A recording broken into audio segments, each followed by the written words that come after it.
pretty certain we'll see above 30. And once we get to 30, 33, there's not a lot of upside resistance.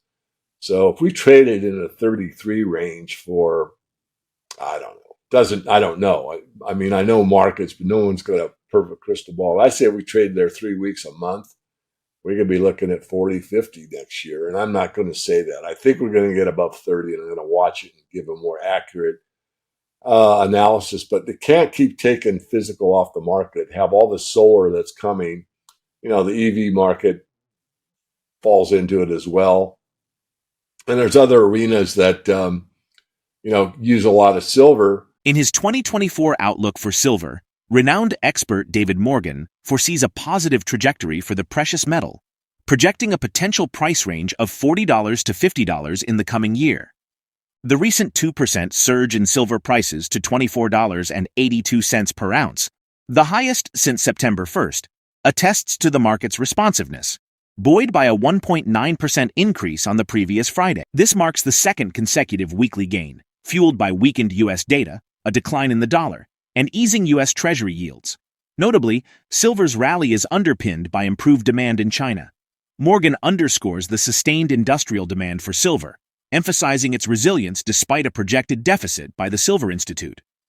Global silver demand is anticipated to dip by 10% in 2023, reaching 1.14 billion ounces. Industrial applications, particularly in sectors like photovoltaics, remain robust, offsetting declines in other key segments and contributing to historically high demand levels. The 2023 figures, although reflecting a decrease, stand as the second highest in metals-focused data series, highlighting the metal's enduring appeal. Despite economic challenges, the strength in industrial offtake maintains silver's demand at elevated levels, perpetuating a market deficit. Morgan's analysis extends beyond silver, suggesting a parallel trend in gold. He envisions a gradual progression, with sophisticated investors and institutions gradually entering the market, eventually triggering a rush from the general public towards gold. This pattern is reminiscent of a run-to-gold phenomenon, starting with central banks and cascading down to broader market participants. In October, reported global net purchases totaled 42 tons, reflecting a 41% decrease from September's revised total of 72 tons. However, this figure still stands 23% above the monthly average of 34 tons of January-September. Notably, the Central Bank of Uzbekistan added 11 tons, and the National Bank of Kazakhstan's 2 tons contributed to a higher sales volume, underscoring the ongoing dynamics in global gold markets.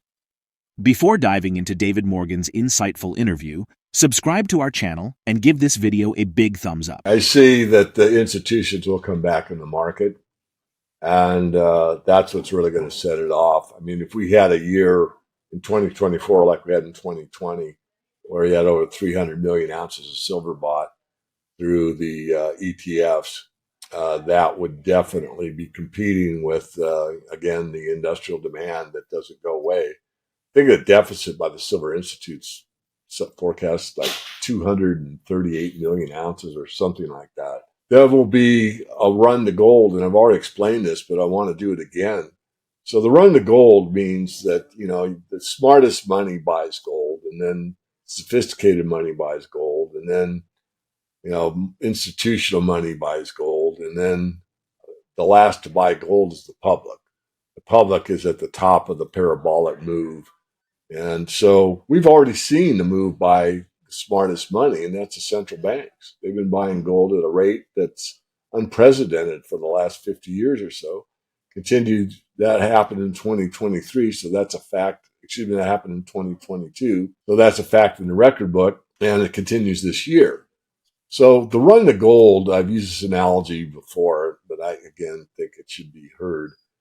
It starts like a crawl almost, and then it goes to a slow walk, and then it goes to a full walk, and then it goes to a slow jog, and then it goes to a full jog, then it goes to a run, and finally it goes to a sprint.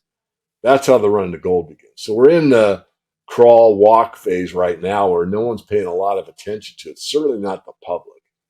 I'm not talking about the few of us that are metals heads. I'm talking about the general public. And then we'll start seeing, some institutions, and then some pension funds, and then family offices, sovereign wealth funds, that kind of thing. And you'll see more and more participation in the gold market across the board. And then, at some point, gold's at, 2,500, 3,000, whenever it is. And the public says, oh my goodness, I thought gold was at 2,000. What happened? Wow, I better buy gold. Yeah, the economy's doing this. Wheat prices doubled the last 6 months. Oil prices over $100 a gallon. Sell my house because interest rates are too. I mean, all this stuff could come together in a matter of months, and people have a whole different outlook than they have right now and start making different decisions. And that's to my thinking and my study. I mean, I've looked at these markets for so long, and not that I can't learn more. I always try to learn more.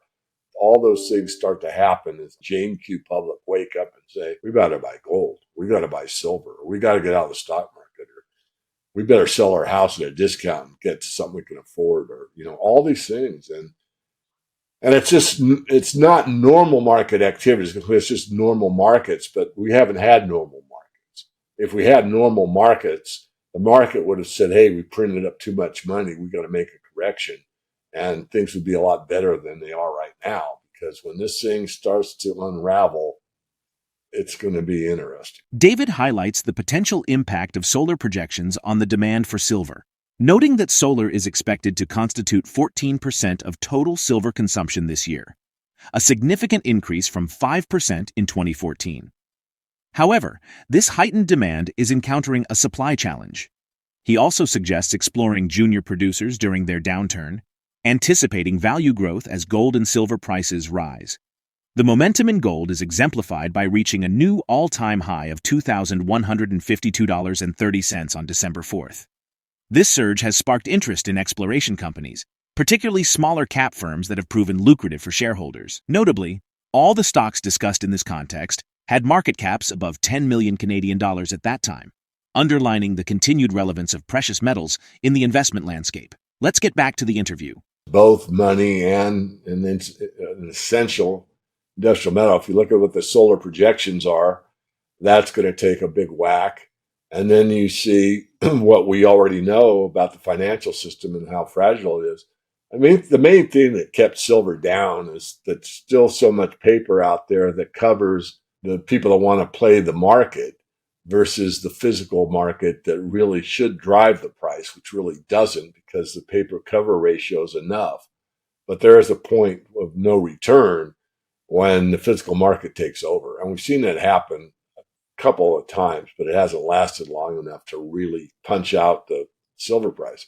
I think that could happen next year. If the institutions come back, that will drive the market. Really, I mean, this sounds conspiratorial. Don't want it to. But the fact is, you haven't seen any institutional participation this year in silver, meaning, 2023. And so then I have to ask the question, well, was someone giving the word? Like, don't buy it? Because you go back to 2020, and the institutional investment in silver was like 320 million ounces. We got a pretty good lift in the silver price. So what's different between 2020 and 2023? Well, I'll tell you. What's different is the economy is horrible, and there's more need to be in a safe haven than there's ever been. And yet here's 2020, where you had 300 million ounces bought by institutions, 320 million. And this year, I don't know what it is, probably zero. I mean, I'm being a bit facetious here, but it's not been a high demand. But that doesn't mean that somebody somewhere on the institutional side doesn't say, you know what, I don't give a darn what my instructions are. I run a family office. I run a sovereign wealth fund. I listen to Morgan Report. To hell with it. I'm buying silver, and I'm buying a lot of it because Elon Musk just announced he's buying 2 silver mines this year, or whatever happened. So I'm still bullish. I know I sound like a broken record, but I have called tops, and I have told people to take profits, and I have that record. 3 times I've said take profits, and those 3 times were really advantageous to taking profits. So I'm not a one-way Charlie that it goes up always. It goes up and down, and I know that. It's a good time relative to the equity to metals price differential. It's never been this wide, so you're pretty safe buying the equities. I would start with the top tier, so I'd be into the royalty companies pretty much. Some of maybe the top tier names. I've got a junior speculative list. Our junior producers are down. Most of them, I think one is up. But they're okay to buy at this time because they are producing. So when gold and silver go up, then these stocks will go up because the bottom line, they're making money. I would wait on the speculative side, but I think it's good to have cash. I'm holding about 30% cash. I probably have a bigger cash position than I've had in a long time.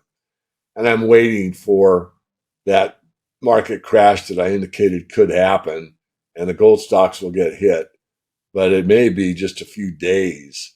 It could be very similar, in my opinion, like 2008, where the whole market goes down. Gold went down like 30%. But 30% was the least down of everything else. And that's what I kind of expect. So you have to be ready. You'd have to pull the trigger pretty quick, in my opinion, to get that mispricing, because you might only have a few days or a week. I don't think you're going to have 3 months. And of course, we've been, as I said, what do you do this year? And it's like, be patient, because it's grinded lower. It's like watching paint dry. It's been miserable. It's been hard. It's been harsh. Markets can have different personalities. It can be that watching paint dry. And, I coined the phrase, silver will scare you out or wear you out. You have these huge moves up and down, these spikes, or it can also just drone on and not have much do anything other than a trading range. So analysts project that silver prices will receive significant support from robust demand in the solar industry and constrained supply growth from mines, particularly once the era of higher global interest rates concludes. Silver, serving as an investment and a crucial component in various sectors such as jewelry, electronics, electric vehicles, and solar panels, is poised to face its most substantial deficit in over a decade. Ed Moya, senior market analyst at brokerage Oanda, emphasizes the challenge of mining production keeping up with the escalating demand, particularly from the thriving solar industry.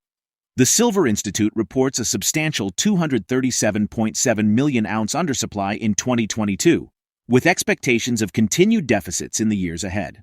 While this deficit looms, the market is partially mitigated by substantial above-ground stocks and metal quantities held by individuals and investors, highlighting the intricate balance within the silver market. How will the interplay of industrial demand, investor sentiment, and global economic transitions shape the future trajectory of silver and gold prices in the evolving market landscape? Share your thoughts in the comments below. If you liked the video, please subscribe to our channel and remember to activate notifications by hitting the bell icon. Your participation means a lot to us. Thank you.